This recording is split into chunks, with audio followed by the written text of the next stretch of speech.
आगे बढ़ेंगे। अब बात करते हैं असम के मुख्यमंत्री हेमंता बिस्वा शर्मा की। हेमंता बिस्वा शर्मा अक्सर अपने बयानों को लेकर विवादों में घिरे रहते हैं, अक्सर ही सुर्खियां बटोरते हैं। और अब हेमंता ने एक कार्यक्रम में महिलाओं के मां बनने की सही उम्र बताई है। उन्होंने कहा कि मां बनने की सही उम्र 22 से 30 साल है। सीएम हेमंता बोले कि मां बनने के लिए महिलाओं को बहुत ज्यादा इंतजार नहीं करना चाहिए। उन्होंने कहा कि महिलाओं को सही उम्र में ही मां बनना चाहिए, क्योंकि ऐसा ना होने पर कई सारे मेडिकल कॉम्प्लिकेशंस होते हैं। शर्मा ने एक सरकारी समारोह में बोलते हुए कहा कि कम उम्र में शादी और मातृत्व को रोकने के लिए हमारी सरकार पूरी तरह से प्रतिबद्ध है। जानकारी के मुताबिक असम के सीएम हेमंता बिस्वा शर्मा का बयान राज्य सरकार द्वारा बाल विवाह और कम उम्र में मातृत्व की जांच को लेकर कड़े कानून लाने के साथ ही पॉक्सो अधिनियम को लागू करने के निर्णय को लेकर आया है।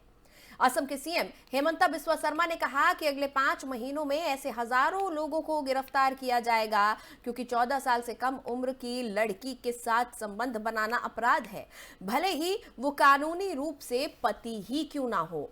शर्मा ने कहा कि महिला की शादी की कानूनन उम्र 18 साल है और कम उम्र की लड़कियों से शादी करने वालों पर भी कार्रवाई की जाएगी। आपको बता दें कि हेमंता बिस्वा शर्मा यहां पर एक कार्यक्रम के दौरान बोल रहे थे और यहां पर हेमंता बिस्वा शर्मा ने बताया कि सरकार बाल विवाह को रोकने के लिए प्रतिबद्ध है। साथ ही उन्होंने ये भी कहा कि कम उम्र में मां बनने और सेहत का ख्याल रखने के लिहाज से,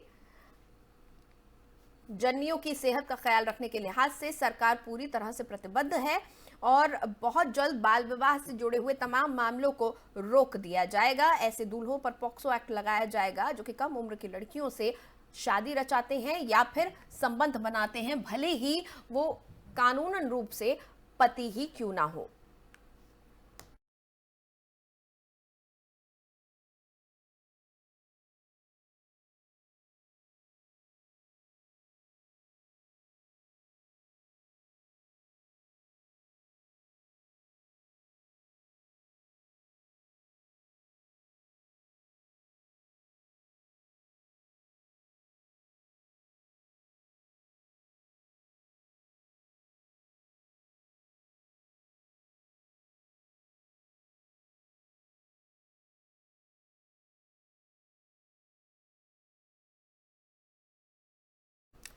और उधर राष्ट्रपति भवन के मुगल गार्डन का नाम बदल देने के बाद से लगातार सियासत का दौर शुरू हो चुका है। दरअसल दिल्ली स्थित राष्ट्रपति भवन के मुगल गार्डन का नाम बदल दिया गया है। अब मुगल गार्डन का नाम बदलने को लेकर लोगों की प्रतिक्रियाएं आने लगी हैं। अब इसकी पहचान अमृत उद्यान के नाम से होगी। इसे हर साल वसंत के मौसम में आम जनता के लिए खोला जाता है। राष्ट्रपति 29 जनवरी को उद्यान उत्सव की शुरुआत करेंगे। आम जनता के लिए अमृत उद्यान 31 जनवरी को खोला जाएगा और 26 मार्च तक लोग यहां घूम सकेंगे। हर साल की तरह इस बार भी 5 से 6 लाख लोगों के आने की उम्मीद है। जनता के लिए पहली बार इसे देश के पहले राष्ट्रपति डॉक्टर राजेंद्र प्रसाद ने खुलवाया था।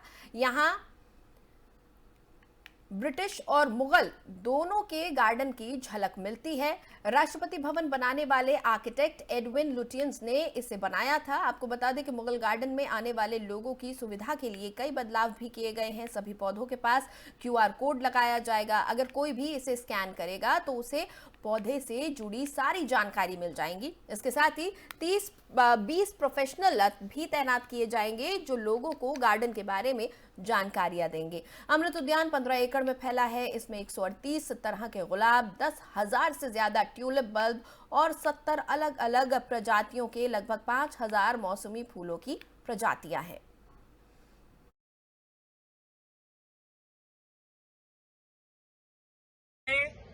गुलामी के एक और प्रतीक को खत्म कर दिया। मुगल गार्डन का नाम अब नहीं है, आज से इसका नाम है अमृत उद्यान। बोलो हर हर महादेव। भारत माता की जय। भारत माता की जय। ये मोदी का सबका साथ, सबका विकास, सबका विश्वास सिर्फ एक जुमला है, एक घोषणा, एक झूठ है, कुछ नहीं है। विकास के नाम पे भी बीजेपी कुछ नहीं है।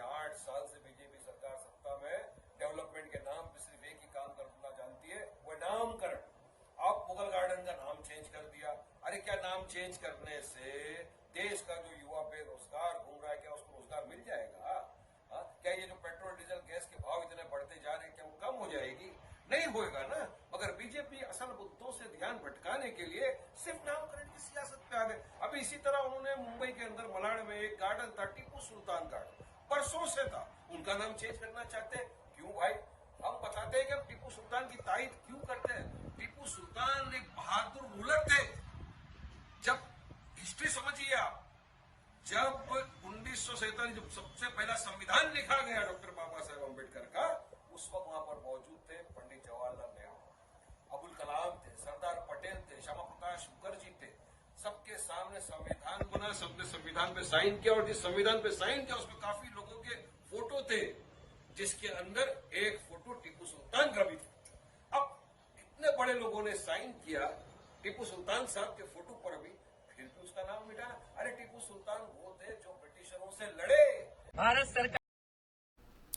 चलिए आगे बढ़ेंगे। डेनमार्क की राजधानी कोपेनहेगन में एक दक्षिणपंथी नेता ने टर्की के दूतावास के बाहर और एक मस्जिद के पास कुरान की प्रतियां जला दी। शख्स का नाम रासमस पुलदान है और वो इस्लाम विरोधी बयानों और हरकतों के लिए जाना जाता है। इससे पहले वो 21 जनवरी को स्वीडन की राजधानी स्टॉकहोम में भी टर्की के दूतावास के सामने मुस्लिमों की पवित्र पुस्तक जला चुका है। जानकारी के मुताबिक पुलदान के पास स्वीडन और डेनमार्क दोनों की नागरिकता है।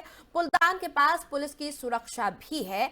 कोपेनहेगन में जुम्मे के दिन उसने सबसे पहले एक मस्जिद के सामने कुरान जलाई और इस हरकत के दौरान उसने डेनमार्क में इस मस्जिद के लिए कोई जगह नहीं है, ये सब इस तरह के बयान भी दिए और ये सब कुछ पुलिस की मौजूदगी में हुआ। मस्जिद के बाद पुलदान पुलिस की गाड़ी में बैठकर टर्की के दूतावास के सामने पहुंचा। यहां उसने फिर से कुरान की एक प्रति जलाई और कहा कि जब तक टर्की के राष्ट्रपति रेचेप तैयप अर्दियान स्वीडन के नेटो में शामिल होने का समर्थन नहीं करते, तब तक वो हर जुम्मे को दोपहर 2 बजे कुरान की प्रति जलाएंगे।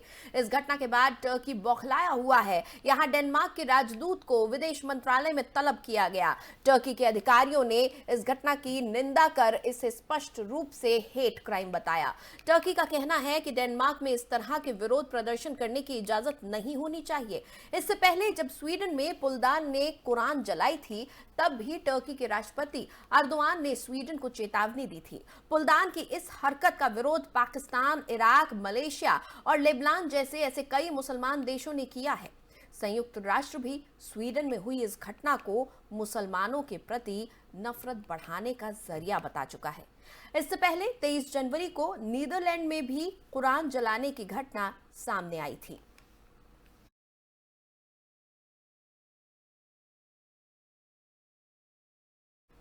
और अमेरिका के मेम्फिस शहर में 7 जनवरी को पुलिस ने एक अश्वेत व्यक्ति की जमकर पिटाई की थी। उस पर रैश ड्राइविंग यानी कि खतरनाक तरीके से गाड़ी चलाने का आरोप था। पिटाई के 3 दिन बाद टायर निकोलस नाम के युवक ने अस्पताल में दम तोड़ दिया। इस घटना के 3 हफ्ते बाद पुलिस ने 4 वीडियो रिलीज किए। इसमें 5 पुलिस वाले उसे बेरहमी से पीटते हुए नजर आ रहे हैं।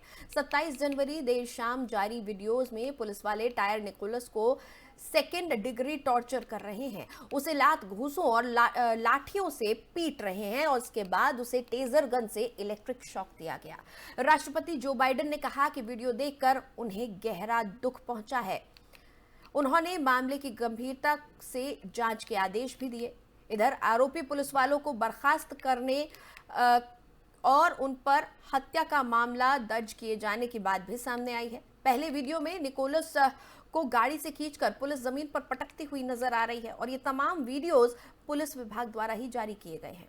आपको बता दें कि दूसरे वीडियो में एक सीसीटीवी कैमरे का ये वीडियो है जिसमें पुलिस वाले निकोलस को पीटते हुए नजर आ रहे हैं। मामला बड़ा होने के बाद पुलिस के बचाव में पहले दावा किया गया था कि निकोलस ने उनसे गन छीनने की कोशिश की थी, जिसके बाद उसे पीटा गया था। हालांकि जारी किए गए चारों वीडियोस में निकोलस कहीं भी गन छीनते हुए नहीं दिख रहा।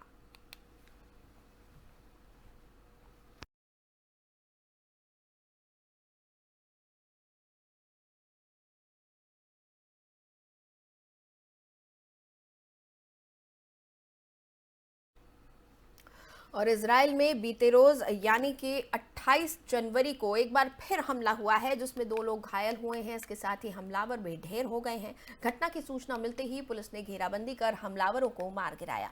जानकारी के मुताबिक इस बात पर हमलावरों ने यरूशलेम के डेविड शहर को निशाना बनाया है। पुलिस ने घायलों को इलाज के लिए अस्पताल में भर्ती करवाया है। आपको बता दें कि इस घटना से कुछ देर पहले यरूशलेम के बाहरी इलाके में एक यहूदी मंदिर को निशाना बनाया गया, जिसमें 7 लोगों की मौत हो गई। इस हमले के बाद गाजा शहर और वेस्ट बैंक के कई स्थानों में फिलिस्तीनियों ने एक पूर्वी यरूशलेम सिनेगॉग यानी कि यहूदी धर्मस्थल के बाहर हमले का जश्न मनाया। गौरतलब है कि यरूशलेम में यह हमला इजराइल की सेना की रिफ्यूजी कैंप में की गई कार्रवाई के एक दिन बाद हुआ है।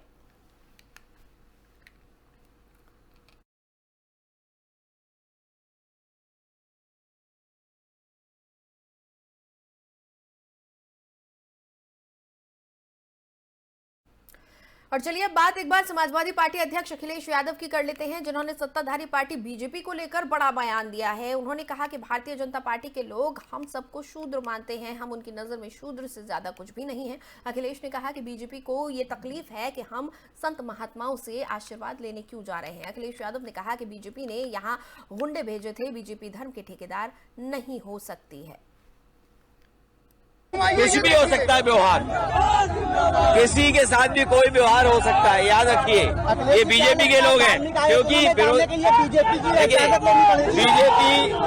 बीजेपी बेरोजगारी महंगाई नहीं कर पा रही है, इसलिए इस तरह के काम कर रही है। अखिलेश जी, क्या लगता है आपको, क्या बीजेपी से क्या लेना पड़ेगा, इजाजत लेनी पड़ेगी धार्मिक आयोजनों में जाने के लिए? क्या बीजेपी से इजाजत लेनी पड़ेगी? अब क्या चीज? धार्मिक आयोजनों में जाने के देखिए, ये बीजेपी में कोई किसी के साथ भी कुछ भी हो सकता है। बीजेपी की सरकार ने जानबूझ करके एनएसजी हटाई मेरी। मैं आज समझ सकता हूँ कि एनएसजी क्यों हटाई, सिक्योरिटी क्यों कम की, घर क्यों छीना। आज मैं समझ सकता हूँ, और आज मैं इसलिए भी समझ सकता हूँ को शूद्र, दलित को शूद्र मानते हैं। बीजेपी के लोग हम सबको शूद्र मानते हैं। उनको ये तकलीफ है कि हम उनके धार्मिक स्थान पे क्यों जा रहे हैं, गुरु संत लोगों से आशीर्वाद लेने के लिए। भाजपा आई, इन्होंने भेजा, और कोई प्रशासन का पुलिस का अधिकारी नहीं था, और जितनी पुलिस प्रशासन थी सब रात में हटा दी। याद रखे बीजेपी के लोग, समय बदलता है, समय बदलेगा तो उन्हें भी पता लग जाएगा कि इसी तरह की व्यवस्था उनके लिए होती है।